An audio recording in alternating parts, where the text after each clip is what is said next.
তক্তে তক্তে দুনিয়ায় আজি কম বক্তের বেলা, শক্তি মাতাল দৈত্যরা সেথা করে মাতলামির খেলা। সেই কত বছর আগে ভয় করিও না হে মানবাত্মার কবিতায় জাতীয় কবি কাজী নজরুল ইসলাম শক্তির বাহাদুরিতে অন্ধ উন্মাদদের নিষ্ঠুরতার কথা বলে গেছেন। হত্যা উন্মুখ দৈত্যরা দুর্বল জনগোষ্ঠীর জন্য কতটা নিষ্ঠুর খেলায় মেতে উঠতে পারে তা তো নজরুল মানুষে ধরা পড়েছে সেই কবে। আজ যা দেখা যাচ্ছে ফিলিস্তিনের গাজায়, নির্বাক বিশ্ববাসীর সামনে নির্বিচারে গণহত্যা চালিয়ে যাচ্ছে জায়নবাদী আগ্রাসী শক্তি ইসরায়েল নামে জোর করে পত্তন করা দেশটি। পবিত্র রমজান মাসে যে হত্যাযোগ্য ইসরায়েলি বাহিনী গাজায় চালাচ্ছে তা কোনোভাবেই মানবিক পৃথিবীতে ঘটার কথা নয়, তবু ঘটছে এজন্য মানুষ হত্যার উৎসব। রক্তাক্ত মরুভূখণ্ডে মৃত্যুর নাদ ধ্বনিত প্রতিধ্বনিত হচ্ছে প্রতিটি ক্ষুধার্ত দিনে। খেয়ে না খেয়ে রোজা রাখার এসব কষ্টের দিনে চাঁদের ঘূর্ণনে আসছে ঈদের বার্তা। এবছর 30 বা 31শে মার্চ আরব দেশগুলোর মতো চাঁদ দেখা সাপেক্ষে ফিলিস্তিনে পবিত্র ঈদ উল ফিতর উদযাপন হওয়ার কথা।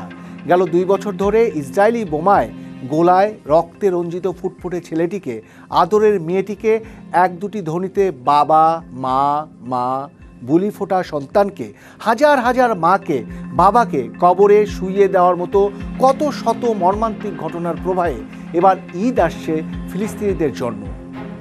গত বছরও গাজায় ঈদ হয়েছিল আতশবাজি, রঙিন জামা আর ঐতিহ্যবাহী খাবারে। এবার সেখানে শুধুই আকাশ ভরা হাহাকার, কবর আর গণকবরের শোকগাথা, বাবা মা হারানোর হাজারো এতিমের বুক ফাটা চিৎকার। হয়তো ঈদের দিনটিও তাদের একই রকম কাটাতে হবে।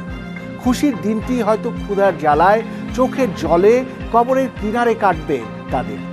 কিশোর কবি সুকান্ত ভট্টাচার্য যেন দিনটিতে ফিলিস্তিনিদের জন্য প্রাসঙ্গিক হয়ে উঠবেন। ক্ষুধার রাজ্যে পৃথিবী গদ্যময়, পূর্ণিমার চাঁদ যেন ঝলসানো রুটি।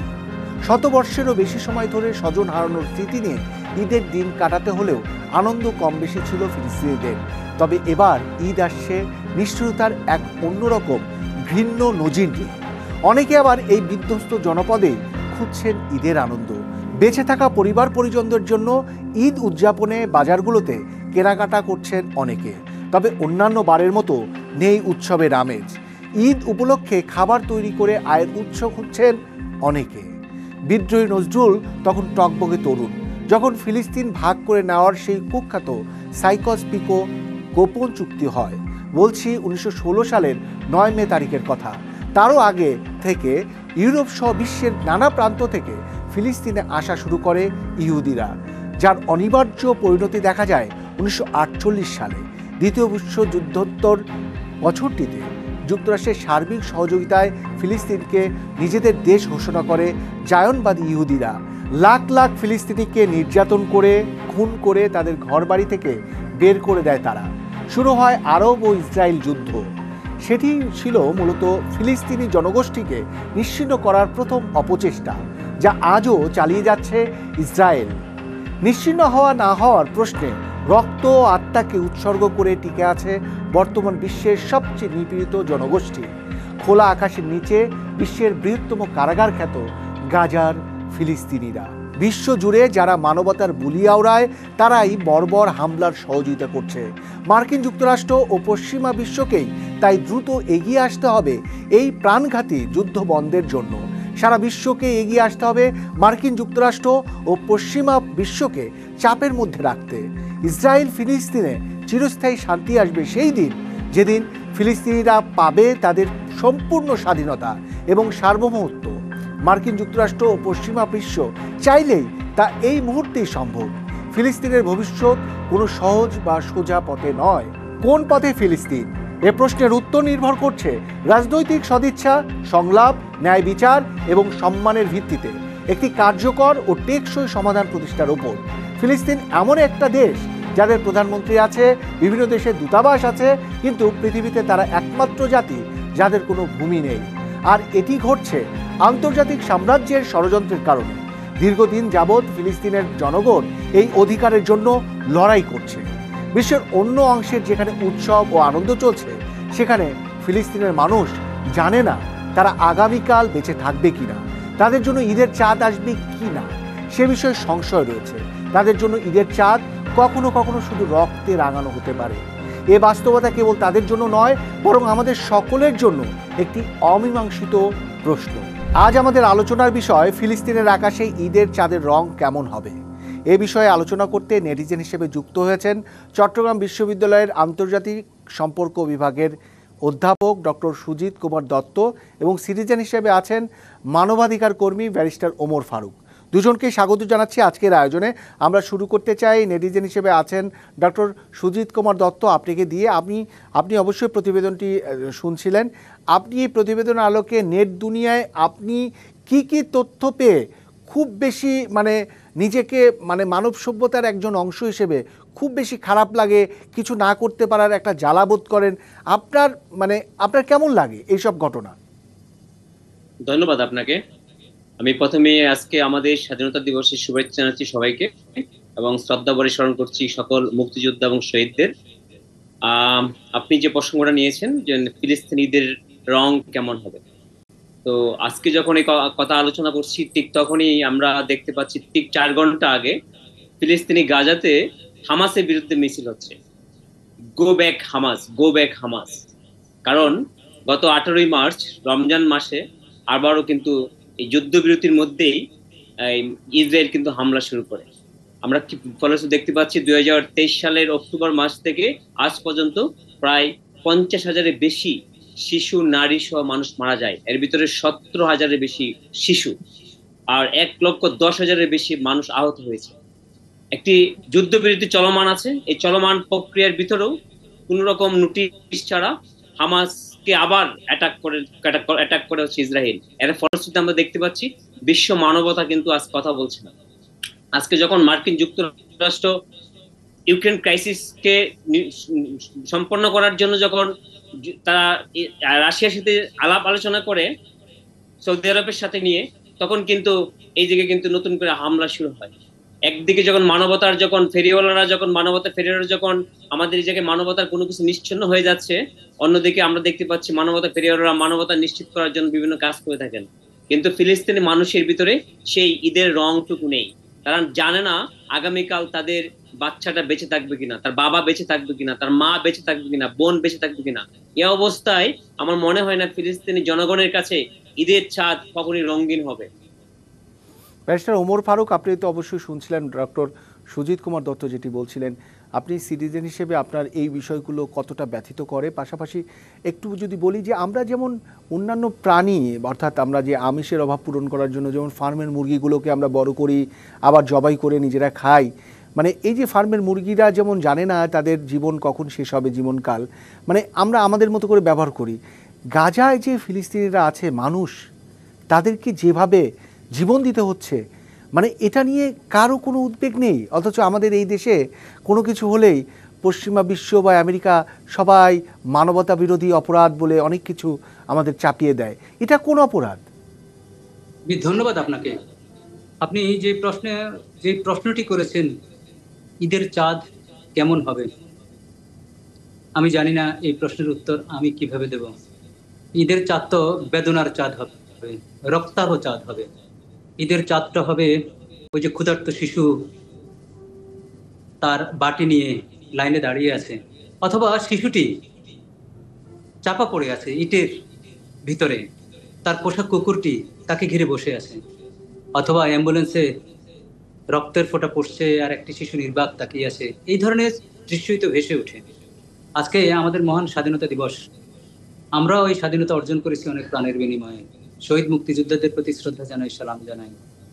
আর আপনি যে বলছেন মানবতার ফেরিওয়ালা যারা বলছেন, যাদেরকে বলা হচ্ছে, তারা তো অস্ত্র উৎপাদন করে, সেই অস্ত্র আবার বিক্রি করে। কাদের কাছে বিক্রি করে? যুদ্ধ লাগিয়ে বিভিন্ন গোত্রের কাছে, বিভিন্ন রাষ্ট্রের কাছে, বিভিন্ন গোষ্ঠীর কাছে, সন্ত্রাসী গোষ্ঠীর কাছে বিক্রি করে। এটি তাদের প্রধান বাণিজ্য, প্রধান আয়। তো সুতরাং আজকে কত বছর, অর্ধ শতাব্দী ধরেই তো আজকে হত্যাযজ্ঞ চালাচ্ছে। আজকে অধ্যাপক সাহেব রাইটলি বলেছেন যে আজকে তারা ঈদের নামাজ পড়তে যাবে, তাদের কি রঙিন জামা থাকবে? তাদের কি নিরাপদে তারা কি সেজদা দিবে, রুকু করবে? আমি তো মনে হয় না। ওখানেও তো হামলা হয়েছে, নামাজের উপর অনেকবার হামলা হয়েছে। আজকে সংখ্যাটা দেখেন, কতজনকে হত্যা করেছে, কত নিরীহ শিশুকে হত্যা করেছে, হসপিটালে চিকিৎসারত অবস্থায় হত্যা করা হয়েছে, মানবাধিকার কর্মীদেরকে হত্যা করা হয়েছে, সাংবাদিকদেরকে হত্যা করা হয়েছে, উন্নয়ন কর্মী যারা রিলিফ দিচ্ছে, যারা খাদ্য দিচ্ছে, সাদা পতাকা উত্তোলনকারীদেরকে হত্যা করা হচ্ছে। নির্বিকার, নির্বিকার বলতে সবাইকে বলছি না, আমি নির্বিকার বলতে নির্বিকার বলছি আমার মুসলিম বিশ্ব। কত কোটি লোক মুসলমান বাস করে। আজকে আমরা ইফতারিতে আমরা থালা বাসন ভরে ইফতারি করি, ইফতারি অর্ধেক আমরা খেতে পারি না, অর্ধেক ফেলে দিই। আপনি মুসলিম বিশ্বের ইফতারির কথা, ইফতারির দৃশ্য দেখেন, মুসলিম বিশ্বের ইফতারির দৃশ্য দেখেন, 2/3 ওয়েস্টেজ যায়, বিনে চলে যায়, আর ওরা বাটি থালা নিয়ে দাঁড়িয়ে থাকে ছোট্ট খিচুড়ির জন্য। যাদের পরিবারের 8 জন সদস্য থাকলে 7 জন মারা গেছে, 2 জন জীবিত, একজন হসপিটালে, আরেকজন খাওয়া নিতে আসছে, পানি নিতে আসছে, লাইনের পর লাইন দাঁড়িয়ে আছে। আহা, রুটির ভিতর কি একটা পাতা ভরে তারা খাচ্ছে, তারা মাটি দিয়ে বিস্কুট বানাচ্ছে। আপনি, তারা বলতেছে আমরা মরে যাব, মরে গেলে জান্নাতে খাওয়ার অভাব নেই, সুতরাং আমি বেঁচে থাকবো না। প্রতিনিয়তই তারা জীবন, আরব বিশ্বে তো ধনী দেশগুলো অনেক আছে, তারা একত্রে হচ্ছে না। আমরা অন্যদের দোষ দিয়ে লাভ নাই, মানবাধিকার কর্মীদের দোষ দিয়ে লাভ নাই, মানবাধিকার সংগঠনগুলোর দোষ দিয়ে লাভ নাই। আমরা যে মুসলিমরা ভাতৃপ্রতিম, আমাদের প্রফেটরে বলেছে প্রত্যেক মুসলমান ভাই ভাই, সেই ভ্রাতৃত্বের যে টান, যে অনুভূতি, যে মায়া, যে মমতা, সেটি কোথায় গেল? আমরা তো এক হতে পারিনি। আমরা তো আজকে গাজাবাসীর পক্ষে সমস্বরে সব মুসলিমরা এক হয়ে কথা বলতে পারিনি। আমাদের ওআইসি একটা আছে, সে ওআইসি তো আমরা লং মার্চ করতে পারিনি। জাতিসংঘের সদর দপ্তর আমরা ঘেরাও করতে পারিনি। আমরা ট্রাম্প প্রশাসনের উপর চাপ সৃষ্টি করতে পারিনি। আমাদের দেশে সারা পৃথিবীতে একটা আন্দোলন হয়েছিল, সারা পৃথিবীর সমস্ত বিশ্ববিদ্যালয়ে, সেটিকেও আমরা টেনে আমরা সাফল্যের চূড়ায় নিতে পারিনি।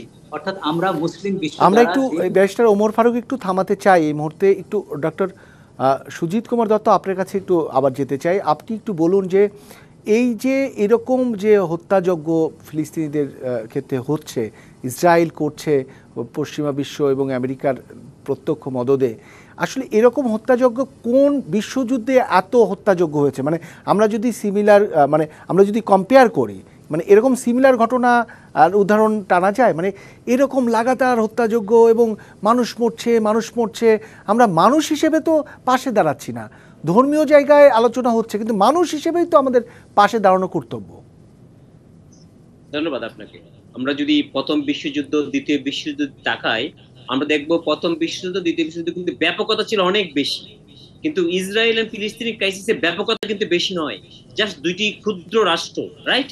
সো এই ক্ষুদ্র রাষ্ট্রের যে ধ্বংসযজ্ঞ, সেই ধ্বংসযজ্ঞ কিন্তু প্রথম বিশ্বযুদ্ধ, দ্বিতীয় বিশ্বযুদ্ধের হত্যাযজ্ঞকে হার মানিয়ে নিয়েছে। আমাকে আসতে হবে এই বিশ্বযুদ্ধের যে মৃত্যু সংখ্যা, ইসরায়েলের মৃত্যু সংখ্যা কেন বৃদ্ধি পাচ্ছে। একটি কথা ব্যারিস্টার স্যার সঠিকভাবে বলেছেন, বিশ্বের সবচাইতে লাভবান ব্যবসা হচ্ছে যুদ্ধ। এই যুদ্ধে অস্ত্র বিক্রি হয়, এই যুদ্ধে অস্ত্র প্রডিউসাররা অস্ত্র প্রডিউস করে, সবকিছু মিলে। মার্কিন যুক্তরাষ্ট্র যখন তার পররাষ্ট্রনীতি প্রণয়ন করে থাকেন, প্রত্যেকে তার লক্ষ্য করেন তার জাতীয় রাষ্ট্র কিভাবে, জাতীয় স্বার্থ কিভাবে নিশ্চিত করা যায়। আপনারা লক্ষ্য করেছেন, জাতীয় স্বার্থ নিশ্চিত করার জন্য ট্রাম্প প্রশাসন এই ইসরায়েল ফিলিস্তিন ক্রাইসিস কিন্তু কন্টিনিউ করছেন, এবং কি খুব ভায়োলেন্সলি কন্টিনিউ করছেন। আমরা দেখতে পাচ্ছি অন্যদিকে কিন্তু ইউক্রেন ক্রাইসিসটা কিন্তু সে মোটামুটি নন ভায়োলেন্স ওয়েতে, নেগোসিয়েশন মাধ্যমে, ডায়ালগের মাধ্যমে সে কিন্তু মিনিমাইজ করার চেষ্টা করছেন। এখন মার্কিন প্রশাসনের ইসরায়েলের ব্যাপারে নীতি অটল। মার্কিন যুক্তরাষ্ট্রের বর্তমান প্রেসিডেন্ট কিন্তু অলরেডি গাজা নিয়ে একটি ড্রিম সিটি ডিক্লেয়ার করেছেন অলরেডি, এবং গাজাকে উনি বলেছেন একটি গাজাকে উনি মার্কিন যুক্তরাষ্ট্রের অঙ্গরাজ্য হিসেবে প্রতিষ্ঠিত করার চেষ্টা করেছেন, এবং এআই দিয়ে একটি চমৎকার বিল্ডিং সমৃদ্ধ একটি নগরী তৈরি করেছেন, যেটা গাজাবাসী এবং আরব বিশ্ব প্রত্যাখ্যান করেছে। কিন্তু দুঃখের বিষয় বলতে হয়, আরব বিশ্বের যে মুসলিম জনগোষ্ঠী আছে, মুসলিম রাষ্ট্রগুলো, প্রত্যেকটি রাষ্ট্রই কিন্তু অর্থনৈতিকভাবে শক্তিশালী, কিন্তু সবাই তার নিজস্ব স্বার্থ নিয়ে ব্যস্ত আছে। সবাই মার্কিন যুক্তরাষ্ট্রের সাথে কিন্তু লিয়াজো মেনটেন করে চলছে। আমি একটু উল্লেখ করতে চাই ডক্টর সুজিত, আপনি একটু থামুন। আমি একটু উল্লেখ করতে চাই যে এই যে সৌদি আরবে, এই যেখানে মধ্যস্থতাকারী দেশ হিসেবে ইউক্রেন এবং রাশিয়ার যুদ্ধ মীমাংসার জন্য একটা বৈঠকের ভেন্যু হিসেবে সৌদি আরবকে বেছে নেওয়া হয়, এবং সেখানে আমেরিকার লোকজন এসে, আমেরিকার উচ্চপদস্থরা এসে ইউক্রেন রাশিয়ার জন্য একটা মধ্যস্থতাকারী বৈঠক করে। তো সেই সৌদি আরব, যেটা মুসলিম উম্মার একটা বড় মানে সবচেয়ে মানে মুসলিম অর্থাৎ ইসলাম ধর্ম যেখান থেকে প্রতিষ্ঠিত লাভ করেছে, সারা বিশ্বে ছড়িয়েছে, আর রাসূলুল্লাহ সাল্লাল্লাহু আলাইহি ওয়াসাল্লামের যেখানে জন্মস্থান, যেখানে ইসলাম নাজিল হয়েছে, সেই জায়গায় অন্য দেশের যুদ্ধ মধ্যস্থতাকারীর কাজ করছে, কিন্তু গাজার বিষয়ে তারা কি উদ্যোগ নিচ্ছে? আপনার কাছে এরকম কোনো তথ্য আছে কি যে আরব বিশ্ব এরকম কোনো উদ্যোগ নিয়েছে? আরব বিশ্বের কাতার কিন্তু এই ইসরায়েল ফিলিস্তিনি যুদ্ধবিরতির ক্ষেত্রে মধ্যস্থতা করেছে হামাস এবং মার্কিন যুক্তরাষ্ট্রের সাথে করে, এবং কাতারের নেতৃত্বেই কিন্তু যুদ্ধবিরতিটা চালু হয়েছিল, যেটা এখনো চলমান আছে। কিন্তু দুঃখের সাথে বলতে হয়, এই যুদ্ধবিরতি ভেঙে যখন ইসরায়েল আবার আক্রমণ করে ফিলিস্তিনি নিরীহ জনগণকে, তখন কিন্তু কাতার নতুন করে প্রস্তাব দেয় না, আপনি কেন যুদ্ধবিরতির সত্যগুলো মেনে নেন না, বা মার্কিন যুক্তরাষ্ট্রকে কেউ প্রশ্ন করে না এই যুদ্ধবিরতির সত্য কেন মানা শুধু হয়নি। কি কাতারই চাপ তৈরি করেছে? মানে আমরা আর আরব বিশ্বের কোনো দেশকে তেমনটা চাপ মানে প্রয়োগ করতে দেখিনি। তারা মধ্যস্থতা করেছে, কোনো চাপ তৈরি করেনি। দুইটা পার্টিকে একসাথে বসে এই যুদ্ধবিরতির জন্য কাজ করেছে এই কাতার। ওকে, আমরা একটু সিটিজেন হিসেবে যিনি আছেন ব্যারিস্টার ওমর ফারুক, আপনার কাছে জানতে চাইব, মানবাধিকার কর্মী বা মানবাধিকার প্রতিষ্ঠানগুলোর আসলে এই যে গাজায় আক্রমণ, ফিলিস্তিনিদের মারা, একেবারে পাখির মতো মেরে ফেলা, তাদের কোনো উদ্বেগ কি লক্ষ্য করছেন, বা তারা কোনো ভূমিকা রাখতে পেরেছে এ পর্যন্ত? না, তারা উদ্বেগ লক্ষ্য করেছে।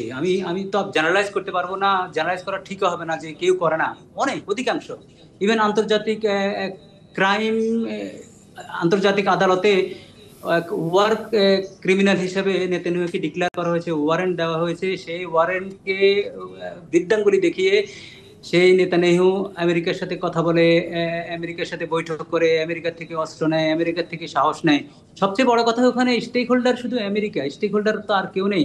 আমেরিকা থেকে ইভেন অনেকে বেরিয়ে এসছে, আমেরিকার অ্যালাই যারা ছিল তারাও কিন্তু ফিলিস্তিন ইস্যুতে, গাজা ইস্যুতে আমেরিকাকে সাপোর্ট করে না। কিন্তু কোশ্চেন হলো, আমাদের যেহেতু এখন মোড়ল আমেরিকা, তো সুতরাং ওই আমেরিকা এখন তার স্বার্থকে নিশ্চিত করার জন্য, শুধু তার স্বার্থকে নিশ্চিত করার জন্য তারা যে ইসরায়েলকে যে আনকন্ডিশনাল সাপোর্ট দিয়ে যাচ্ছে, এবং গাজাবাসী হামাসের উপর যে বর্বর হামলা যে সাপোর্ট দিয়ে যাচ্ছে, সেটি এখন কিন্তু সবচেয়ে বড় উদ্বেগের কারণ, সেটি হচ্ছে বড় শঙ্কার কারণ।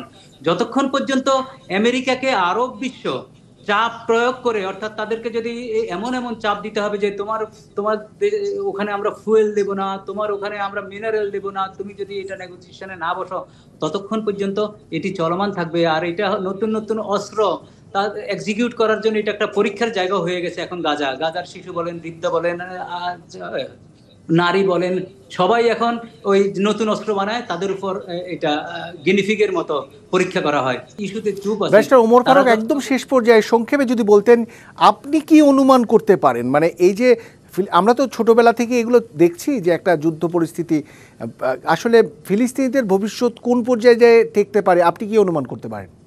আমি তো মনে করি অমানিশার ঘোর অন্ধকারও একদিন ভোর হয়। আমরা আশাবাদী, আমরা মনে করি যে সারা পৃথিবীর মানবাধিকার কর্মীরা হয়তো কোনো একদিন সকালে আমরা দেখব এক হয়েছে, তারা লং মার্চ করছে ইসরায়েলের দিকে, লং মার্চ করতেছে গাজার দিকে।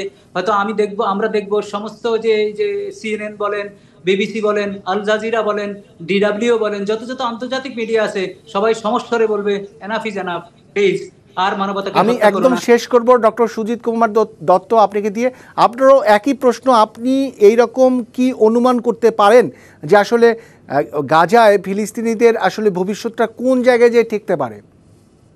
ধন্যবাদ আপনাকে মনে রাখতে হবে 1948 সালে ইসরায়েল রাষ্ট্রের প্রতিষ্ঠার মাধ্যমে কিন্তু মধ্যপ্রাচ্যে একটি ক্যান্সারের মতো তৈরি করা হয়েছিল। একটি মানুষের শরীরে যখন ক্যান্সার হয়, তার সারা অঙ্গে সেটা ছড়িয়ে যায়। ইসরায়েল রাষ্ট্র প্রতিষ্ঠার ঠিক তেমনি মধ্যপ্রাচ্যে একটি ক্যান্সার, সেই ক্যান্সার কিন্তু সেই 1948 সাল থেকে 2025 সাল পর্যন্ত এখনো চলমান আছে। আমার মনে, আমি একজন আন্তর্জাতিক সম্পর্ক বিভাগের একজন ছাত্র হিসাবে আমার কাছে খুব মনে হয় না যে এই সমস্যার খুব দ্রুত কোনো সমাধান হবে।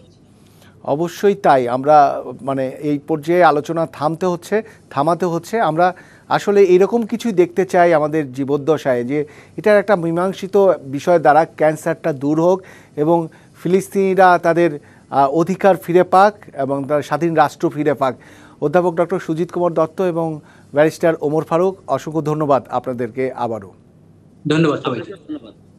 প্রিয় দর্শক, সবার আগে দেশ, আপনারা দেখছিলেন netizen versus citizen, presented by ready detergent powder. সঙ্গে আছে আব্দুল্লাহ ইরা। আজ এ পর্যন্তই। প্রতি শনিবার এই সময় দেখা হবে। সবাই ভালো থাকুন আর ডিভিসির সঙ্গেই থাকুন 24 ঘন্টা।